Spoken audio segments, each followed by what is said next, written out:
দু দলের ক্যাপ্টেন কি চলে এসছেন?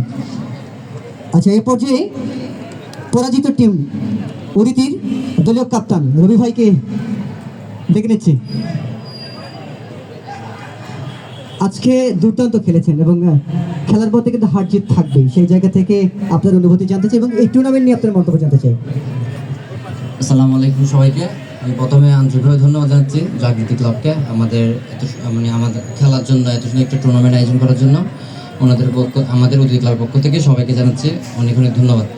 আসলে খেলায় হার জিত থাকবে, আমরা চেষ্টা করেছি আমাদের বেস্ট এফোর্ট দিয়ে খেলার জন্য। অবশ্যই ওরা ভালো খেলেছে আমাদের থেকে, যার কারণে ওরা জয়টা লাভ করেছে। আমরাও চেষ্টা করেছি, আমাদের বোলিং ব্যর্থতায় টার্গেটটা আমাদের আয়ত্তের বাইরে চলে গিয়েছিল। তারপর আমরা ব্যাটিংটা চেষ্টা করেছি ভালো একটা স্কোর করে জয় আর ছিনিয়ে নেওয়ার জন্য, কিন্তু দুঃখিত আমরা পারিনি। ইনশাল্লাহ নেক্সট টাইম আমরা চেষ্টা করবো দুর্দান্ত কামব্যাক করার জন্য। আসসালামু আলাইকুম। অসংখ্য ধন্যবাদ রবি ভাই আপনাকে। এ পর্যায়ে ডেকে নেব জামাল ভাই, উইকেট খুব কাম ব্যাটার এবং ক্যাপ্টেন দলীয় কাপ্তান SYM। আপনার দল দুর্দান্ত একটা জয় পেয়েছে, 32 রানের একটা জয়, ভালো একটা পুঁজি তুলতে পেরেছেন। একটু ব্যাটিং পিজে বোলিং পিজে দুর্দান্ত একটা পুঁজি, সেখান থেকে 32 রানের জয়। আপনার টিমের অ্যাবিলিটি এবং হচ্ছে আপনার এই আসন নিয়ে আপনার মন্তব্য জানতে চাই। বিসমিল্লাহির রহমানির রহিম। আলহামদুলিল্লাহ, টিম ব্যালেন্স যথেষ্ট পরিমাণ ভালো ছিল। আমাদের টিম এফোর্ট যে কারণে আমাদের বোলিং সেটটা হয়তো তেমনটা ভালো হয়নি, মোটামুটি ভালো হয়েছে এবং আমাদের সেরাটা আমরা দিতে পেরে আমরা ম্যাচ যে 32 রানে উইন হয়েছে, ওটা আমাদের টিমের এফোর্টের কারণে। বেশি করে সাজেদুল হক, রুমি, তারপর ইমন, তারপর সাব্বির, তুষার বোলিং সেটে বলতেছি আমি। আলহামদুলিল্লাহ আমাদের বলার সেটগুলো ভালো ছিল, যে লাস্টে সাব্বির এবং মাহবুব এসে কামব্যাক করার কারণে, যে কারণে আমরা ভালো একটা রানের জয় ছিনিয়ে নিয়েছি।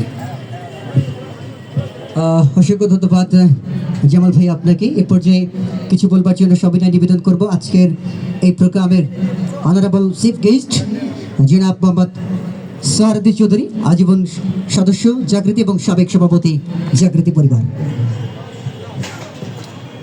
বিসমিল্লাহির রহমানির রহিম। জাগৃতি কর্তৃক আয়োজিত গোল্ড কাপ ক্রিকেট টুর্নামেন্টের আজকের খেলার উপস্থিত জাগৃতির সাধারণ সম্পাদক এবং জাগৃতির সিনিয়র সদস্য, জাগৃতির কার্যকরী সংসদ, দুই দলের খেলোয়াড়বৃন্দ এবং সম্মানিত দর্শক, আসসালামু আলাইকুম। আজকে অত্যন্ত সুন্দর খেলা অনুষ্ঠিত হয়েছে। আমি প্রথমে ধন্যবাদ জানাতে চাই জাগৃতি থেকে আজকে আমাকে এরকম একটা সুন্দর একটা ক্রিকেট টুর্নামেন্ট দেখার জন্য, আমাকে আমন্ত্রণ জানানোর জন্য। আমি উভয় দলকে, বিজয়ী এবং বিজিত দুই দলকে আমি ধন্যবাদ এবং কৃতজ্ঞতা জানাচ্ছি। তারা খুব সুন্দর খেলা উপহার দিয়েছে। জয় পরাজয় সেটা হচ্ছে যে কোনো এক দলকে জিততেই হবে, এক দলকে হারতে হবে। এই অতএব দুই দলই আমার মতে ভালো করেছে। যারা সারাটা দিয়েছে তারা জিতেছে। সবাইকে অনেক অনেক ধন্যবাদ এবং জাগৃতির এই ক্রিকেট টুর্নামেন্ট সুন্দর হোক, সার্থক হোক, এই কামনা করে আমার বক্তব্য শেষ করছি। অসংখ্য ধন্যবাদ মহোদয়কে। এ পর্যায়ে আজকের খেলায় special player of the match Rabi, অতিথি রবি 24 বল থেকে 54টি রান করতে সক্ষম হয়েছে। তার হাতে পুরস্কার তুলে দেবেন জনাব মোহাম্মদ রেজাউল করিম বাবু, কামালপাড়া যুব সংঘের সাবেক সভাপতি এবং জাগৃতির সিনিয়র সদস্য। একটা তালি হবে একসাথে। এ পর্যায়ে আজকের খেলার ম্যান অফ দ্য ম্যাচ তুষার, দুর্দান্ত খেলেছেন আজকের দিনে। 16 বল থেকে 46 রান তুলতে সক্ষম হয়েছেন। আজকের আমাদের অনারেবল চিফ গেস্টের হাত থেকে পুরস্কার নেবেন তুষার। একটু তালি হোক একসাথে।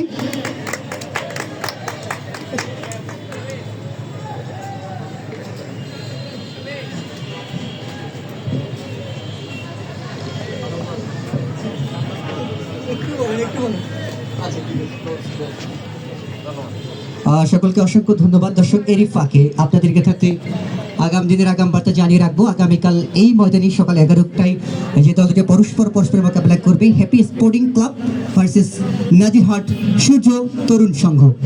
দর্শক, আপনাদের সাদরে আমন্ত্রিত। পক্ষান্তরে আগামীকাল নাম্বার 1 কোয়ার্টার ফাইনালটি অনুষ্ঠিত হবে। পক্ষান্তরে দর্শক, এই খেলার সমস্ত আপডেট পেতে সার্বক্ষণিকভাবে চোখ রাখবেন আপনার ফেসবুক পেজ 75-এ। টিক টিক করে ঘড়ি কাটা জানিয়ে দিচ্ছে শফিক, তোমার বেজে গেছে বিদায় ঘন্টা, তাদের দর্শক আজকের মতো আপনাদের কাছ থেকে বিদায় নিচ্ছি। দেখা হবে, কথা হবে আগামীকাল নিঃসন্দেহে। ততক্ষণ অবধি আপনারা সকলেই ভালো থাকুন, সুস্থ থাকুন। আল্লাহ হাফেজ, টাটা, বাই বাই।